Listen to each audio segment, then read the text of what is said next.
नमस्कार दोस्तों, आज मैं आपको दशा माता व्रत की छठवीं कथा सुनाने जा रही हूँ। प्रेम से बोलिए दशा माता की जय हो। एक घर में कोई देवरानी जेठानी थी। उनके कोई भी संतान न थी। वे मेहनत मजदूरी करके पेट पालती थीं। नेम धर्म व्रत पूजन कुछ भी नहीं करती थीं।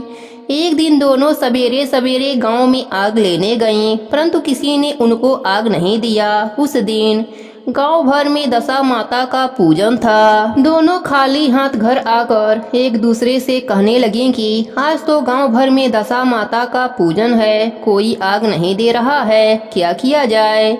आखिर जेठानी बोली कि कुछ हानि नहीं, आज अपने लोगों को भी व्रत ही सही। शाम को जब आग मिलेगी तब रसोई बनाकर खा लिया जाएगा। संध्या के समय जेठानी अपनी एक पड़ोसन के घर आग लेने गई।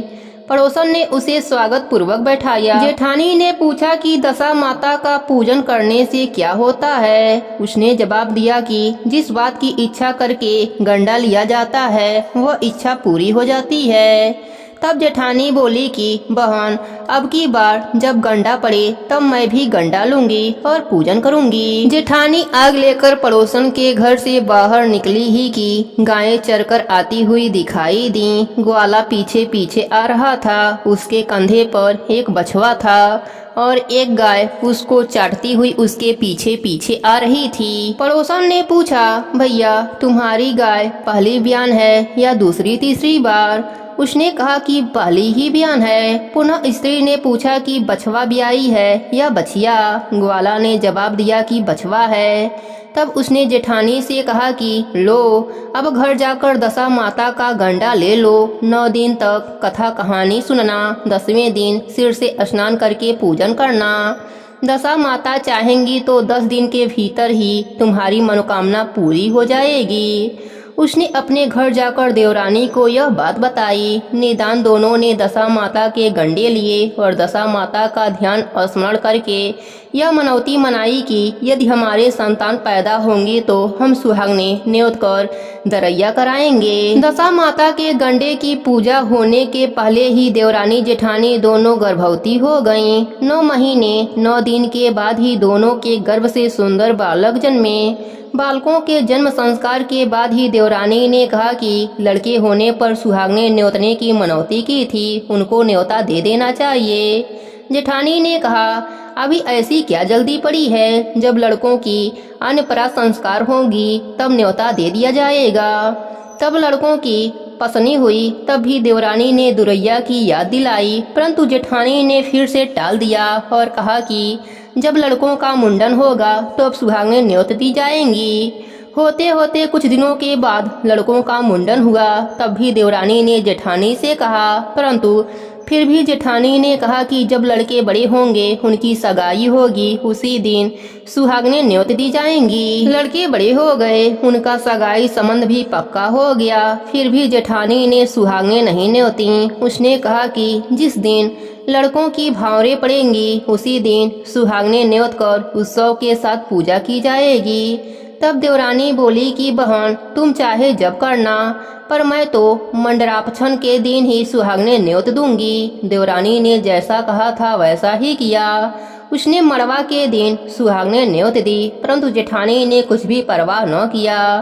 मंडरापछन के बाद मातृका पूजन करके और बारात सजाकर दोनों दूल्हे ब्याहने के लिए चल दिए। जिस लड़के की माता ने मड़वा के दिन सुहागने न्योती थी, उसका विवाह बड़ी धूमधाम से सकुशल पूर्ण हो गया, परंतु जिसकी माता ने सुहागने नहीं न्योती थी, उसको ठीक भावरों के समय दशा माता बीच मंडप से हर कर ले गईं। दुल्हा को सासा गायब होते देखकर वर कन्या दोनों पक्षों में हाहाकार मच गया।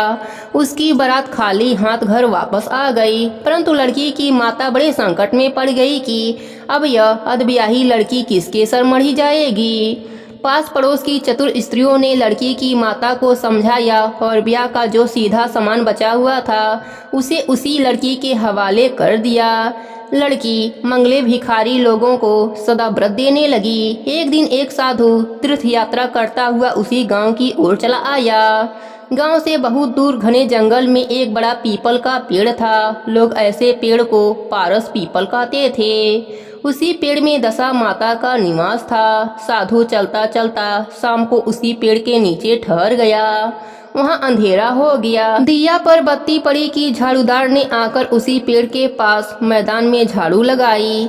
भिस्ती ने आकर जमीन छिड़की और माली ने आकर फूल बिखेर दिए। तब अनेक देवता अनेक प्रकार की पोशाक पहने हुए आकर यथा स्थान पर बैठ गए। सबसे पीछे स्वर्ग से राजा इंद्र का सिंहासन उतरा। उसी के साथ अनेक अप्सराएं साज समान सहित वहां आईं और इंद्र के सिंहासन के सामने नाचने लगीं। उसी समय दशा माता अधब्याहे लड़के को गोद में लिए हुए पीपल के पेड़ से उतरी।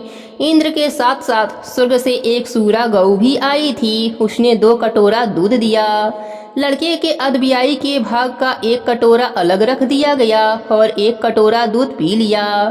तब तक नाच तमाशा होता रहा। दशा माता लड़के को गोद में लिए हुए बैठी रहीं। सवेरा होते ही देवताओं का दरबार भंग हुआ। साधु भी वहां से चलकर गांव में चला आया। साधु गांव में भिक्षा मांगता उसी अधब्याही लड़की के घर आया। लड़की ने उसके लिए भोजन बनाकर तैयार किया। बाबा जी भोजन करने बैठे। तब लड़की ने 3 पत्तल परोसकर एक को अधब्याहे बर के नाम से अलग सरका दिया। 1 पत्तल बाबा जी ने अपने आप कहा, वाह, जो बात वहाँ देखने में आई थी वही आते यहाँ भी देखने में आई है। लड़की ने पूछा, क्या बात बाबा जी? बाबा ने बात टालते हुए कहा, हम बैरागी लोग ऐसी अनेक बातें कहा करते हैं। तुमको इन बातों से क्या प्रयोजन है? तुम तो भोजन कराओ और भगवान का भजन करो। लड़की हट कर गई। उसने कहा कि जब तक आप इसका भेद नहीं बताएंगे मैं भोजन नहीं करूंगी। फिर भी बाबा चुप रहे। तब लड़की बोली कि आप साधु हैं और मैं सती हूँ। आप या तो उस वचन का भेद बताइए जो आपने कहा है या मेरा श्राप ले लीजिए। तब बाबा ने रात का सारा हाल बता दिया। अंत में उसने बाबा के साथ उस पीपल के पास जाना निश्चय किया। बाबा आगे आगे चले, लड़की उनके पीछे पीछे हो ली। बाबा लड़की को पारस पीपल के पास छोड़कर चले गए। जब संध्या हुई तब नित्य की तरह झाड़ूदार ने आकर झाड़ू लगाई। सक्का ने जमीन छिड़की। माली ने फूल बिखेरे। राजा इंद्र आए और परियों का नाच गाना होने लगा। उसी समय दशा माता पीपल से उतरकर दरबार में बैठी। लड़के ने सूरा गाय से दूध लिया और उसने अधब्याही का कटोरा अलग रखकर ज्यों ही अपना कटोरा मुंह से लगाया त्यों ही लड़की कटोरी हाथ में लेकर बर के सामने आ गई। वह बोली कि अपना भाग लेने के लिए मैं उपस्थित हूँ और जो आज्ञा दी जाए वह सेवा करूँगी। तब वह बोला, मैं इस तरह तुमको नहीं मिल सकता। मैं दशा माता की सेवा में रहता हूँ। अभी मुझे दरबार में जाकर उन्हीं की गोद में बैठना होगा। यदि तुम मुझको चाहती हो तो दशा माता को प्रसन्न करके उनसे मुझको मांग लो, तब मैं तुम्हारा हो सकता हूँ। लड़का दशा माता की गोद में जाकर बैठ गया। लड़की अप्सराओं के साथ नाचने लगी। जब सवेरा हुआ तब दशा माता ने कहा कि यह नई नाचने वाली लड़की बहुत अच्छी नाची है। उसे बुलाकर उन्होंने कहा कि मैं तुमसे बहुत प्रसन्न हूँ, मांग लो, जो कुछ भी मांगना हो वह मांग लो। लड़की ने दशा माता से वचन ले लिया कि जो मांगूं सो पाऊं। तब उसने दौड़कर अपने पति को पकड़ लिया और कहा कि मुझे यही चाहिए। दशा माता ने कहा, तूने मांगा तो बहुत, परंतु मैं वचन दे चुकी हूँ, इस कारण तेरा वर तुझे देती हूँ। राजा इंद्र ने पूछा, भगवती यह सब क्या भेद है, जरा मुझे भी बताइए। तब दशा माता बोली कि यह लड़का मेरे ही वरदान से पैदा हुआ था। इसकी माता ने मनौती मानी थी कि जब लड़का पैदा होगा तब सुहागनों को न्योता दूंगी, परंतु उसने आज तक अपना वचन पूरा नहीं किया। इसी कारण मैं अपने दिए हुए बालक को विवाह मंडप से हर लाई थी। यह इसकी अधब्याही स्त्री है, परंतु पतिव्रता है। इसी कारण यह देव समाज में पहुंचकर मुझसे अपना पति छीनकर ले जा रही है। दशा माता के ऐसे वचन सुनकर इंद्र समेत सब देवताओं ने वर कन्या के ऊपर फूल बरसाए। तब तक साधु बाबा भी वहां आ गए। साधु बाबा, उसके पीछे दूल्हा और उसके पीछे लड़की, इस प्रकार तीनों गांव की ओर चल दिए। जब वे लोग गांव के समीप पहुंचे तब लोगों ने लड़की के पिता को खबर दी कि तुम्हारी लड़की अपने दूल्हा के साथ आ रही है। जिस दिन से लड़की गई थी प्रथम तो उसी घड़ी से वह लोकापवाद के मारे घर के बाहर नहीं निकल रहे थे। अब जो और भी नई बात सुनने में आई तो उसने किवाड़ बंद कर लिया। उसने समझ लिया कि बाबा के साथ साथ आ रही होगी। उसी संबंध में लोग मेरा मजाक उड़ा रहे हैं। किंतु जब गांव के गणमान्य और प्रतिष्ठित लोगों ने भी उससे वही बात कही तब वह लजाता शर्माता घर से बाहर आया। और जब उसने दरवाजे पर सचमुच लड़की के साथ दामाद को खड़ा देखा तब प्रशंसा का पार न रहा। उसने इसी खुशी में दान पुण्य किया, बधाई बजवाई और फिर से विवाह की तैयारी करी। परंतु लड़की ने अपनी माता से कहा कि इस तरह ब्याह पूरा नहीं होगा। वहाँ सुहागनों को न्योता देकर जब बारात यहाँ आए तब विवाह के ने किए जाए। लड़की के बाप ने लड़के के घर खबर भिजवा दी। वहाँ सुहागनों को न्योता कर बारात चली। बड़ी धूमधाम से विवाह हुआ। बर बहू दोनों अपने घर गए। तब फिर से लड़की के माता ने सुहागने न्योती। उसी समय से विवाह के भावनों के दिन बर के घर सुहागने न्योतने की प्रथा चली है। हे दशा माता, जैसे आपने सती की दशा फेरी वैसे ही अपने सभी भक्तों पर अपनी कृपा बनाए रखना। कहानी अधूरी हो तो पूरी करना, पूरी हो तो मान रखना। सबके व्रत को पूर्ण करना। प्रेम से बोलिए दशा माता की जय हो।